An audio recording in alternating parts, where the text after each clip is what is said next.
வாழ்ந்துவிட்ட மக்கள் திலகத்துக்கும் நடிகர் திலகம் சிவாஜி கணேசனுடைய அத்தனை பாடல்களுக்கும் இசையமைத்த பெருமை. 2 திலகங்களுக்கும் இவர் இசையமைத்தார் என்று சொன்னால் எனக்கு கூட ஒரு ஆச்சரியம் உண்டு. ஷியாம் ஐயா அவர்கள் எம்எஸ்சி அவர்களை குரு என்று சொன்னார். என்னுடைய மானசீக குரு எம்எஸ்சி விஸ்வநாதன் அவர்கள் மாத்திரமே. நான்லாம் இசையில பெரிய இதுவே இல்லை, அவர்கள் ஒரு பெரிய கடல், நான்லாம் இசையில் ஒரு சின்ன குட்டை.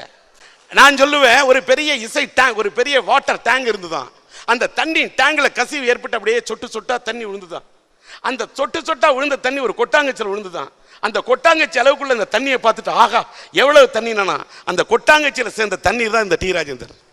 அந்த மேலே இருந்த இசை வாட்டர் டேங்க் யார் தெரியுமா? எம்எஸ் விஸ்வநாதன் என்று சொல்லியது உண்டு. இதை நான் ஏதோ வார்த்தைக்காக சொல்லவில்லை, அவரை மானசீகமாக நேசித்தவன். ஒரு பாட்டு கம்போஸ் பண்ணுன்னு சொன்னா இந்த கையை அசைச்சு இந்த தாளத்தை இப்படி டெம்போவில் பிடிக்குன்னு சொன்னா என் மனசுக்குள்ள எம்எஸ்சி உள்ள விடுவார். எந்த மியூசிக் டைரக்டரோட பாட்டா இருந்தாலும் ரசிப்பேன். ஆனால் என்னை அதிகமாக ஆட்கொண்டது எம்எஸ்சி அவர்கள். அது ஏன்னு யாருக்குமே தெரியாது.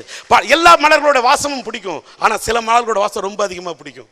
எதற்காக இதை எம்எஸ்சி அவர்களை சொல்கிறேன் என்று சொன்னால், அப்படிப்பட்ட மெல்லிசை மன்னரினுடைய அவருடைய பாட்டுக்கு பாவத்தை கொடுத்தது டி எம் சௌந்தரராஜன். அதில் மாறுபட்ட கருத்தை யாரும் சொல்ல முடியாது. ஒவ்வொரு பாட்டிலையும் வாழ்ந்து காட்டி இருக்கின்றார்.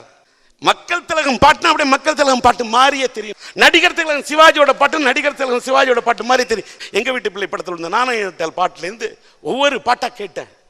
இங்க நம்ம இவர் வந்து மகாராஜன் அவன்தான் மனிதனில் பண்ண ஆட்டி வைத்தால் யார் ஒருவர் ஆடாதார் அந்த பாட்டை கேட்கிறேன்.